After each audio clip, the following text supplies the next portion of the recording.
Salut à toi, petit curieux! On se retrouve aujourd'hui dans une toute nouvelle vidéo pour parler de 3D. Le sujet de la vidéo d'aujourd'hui sera de mettre en lumière les différences entre la modélisation CAD et 3D. Certains blogs traitent très bien du sujet et certaines vidéos sur YouTube le font probablement aussi.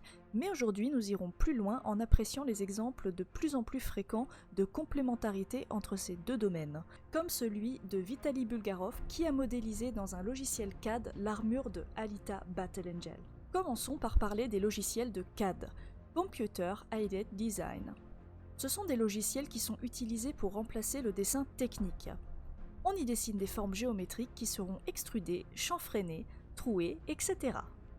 C'est une approche qui me fait penser à de l'Illustrator mais en 3D.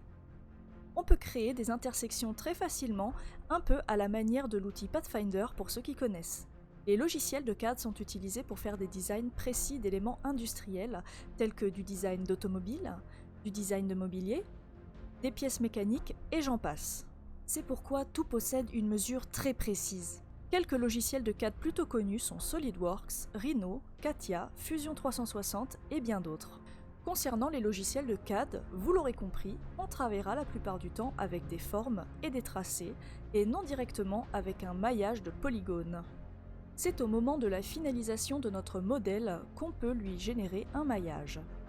Bien sûr, il existe plein d'exceptions, et ces softwares évoluent très vite. Mon domaine étant les effets spéciaux et non le design industriel, je vous suggère la très bonne chaîne Deliox si vous voulez en apprendre plus sur le sujet et commencer à imprimer vos créations 3D. La modélisation 3D est quant à elle moins définie que le CAD. On a plus de liberté. On va travailler avec des polygones, des générateurs, des brushes et d'autres outils qui sont très différents du dessin technique. Le sculpting 3D s'apparenterait plus à un procédé de sculpture d'argile. Cette manière de créer en 3D est plus communément utilisée dans les VFX, l'animation, les jeux vidéo, le motion design et bien d'autres. D'ailleurs, ma chaîne est dédiée au monde de l'animation 3D, donc si tu es nouveau, abonne-toi et n'hésite pas à regarder les vidéos précédentes. Elles sont très instructives pour découvrir comment sont faits les personnages au cinéma.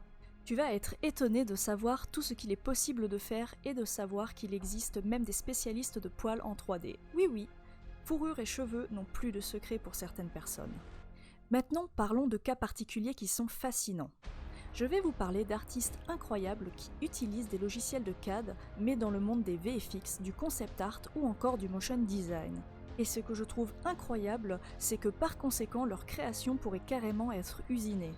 L'artiste Vitaly Bulgarov, dont je vous ai parlé en début de vidéo, est l'exemple de référence à prendre pour ce cas particulier.